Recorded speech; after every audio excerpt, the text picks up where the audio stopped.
তারা ভ্যাসের টিকিট বিক্রি করতে হবে। এই স্বাধীনতা আমরা কোথায় যাবো? ভ্যাসে না দোলপতি? আর তাদেরকে মৌলবাদী বলেন, আমি তাদের মৌলবাদী বলি না। তারা ভ্যাসের টিকিট বিক্রি করতে হবে। তারা ভ্যাসের টিকিট বিক্রি করতেছে, অর্থাৎ তাগুলোকে থাকলে আপনার ব্যস্ত যাবেন, আর তাগুলোকে না থাকলে দোলপে যাবেন। আর নিজেরা ব্যস্ত যাবে কিনা কথা কিন্তু তারা জানে না। আমি বলবো সাম্প্রদায়িক শক্তির উত্থান করছে। আমরা ফ্যাসিবাদের থেকে মুক্তি পেয়েছি, গণতান্ত্রিক মূল্যবোধ থেকে আমরা এখন সাম্প্রদায়িকতা উগ্র উন্মাদনার সৃষ্টি শুরু হয়ে গেছে। এবং আমরা যদি গণতন্ত্রের পথে রাষ্ট্র ব্যবস্থাকে না রাখতে পারি, তারা সাম্প্রদায়িকতা হবে ফ্যাসিবাদের চেয়ে দ্বিগুণ। বিএনপি ধর্মীয় মূল্যবোধে বিশ্বাস করে।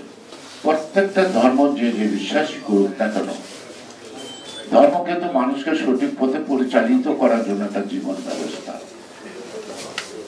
ধর্মে যেটা পাপ, আধুনিক রাষ্ট্র আইনে সেটা হলো অন্যায়।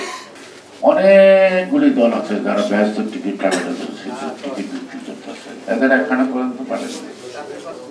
একটা লোক যদি মারা যায়, এটা নিয়ে কোনো বিতর্ক উঠে, 5 জন আলম ভাই ইমাম সাহেব বসাবেন, রাত্রে ঘুরে দেবো, যদি পারে লাশ পয়সা দেবে, দাফন করে। এই যে ওনাদের মতো তো শিক্ষক বুদ্ধিজীবীরা আছে, তারপর 10 জনরা একখানে দিলে 10 ঘন্টা পরে একমত হয়ে আর মানতে পারে না। কিন্তু আমাদের মতো অর্থ শিক্ষিত মূর্খরা কিন্তু পারি, অল্প সময় পারি। আর একটা বিবৃতি লিখতে 10 মিনিট লাগে না, কিন্তু এই বুদ্ধিজীবীদের কাছে বিবৃতি দিলে 4 দিন লাগে, 5 দিন লাগে। শব্দ বয়ন, শব্দ চয়ন, সঠিক ব্যাখ্যা, সাধু ভাষা, চলতি ভাষা, কত কথা কত কথা। সুতরাং 6-7টা মানুষ, গণতন্ত্র মানে হলো জনগণ ভুলবশতই হোক আর সঠিকভাবেই হোক, সে ভোট দিবে, একটা সরকার নির্বাচিত হবে। আবার জনগণ যদি মনে করে যে ওরে ভোট দেওয়া ভুল করছি, তাহলে আরেকবার ভোটের সময় দিবে না।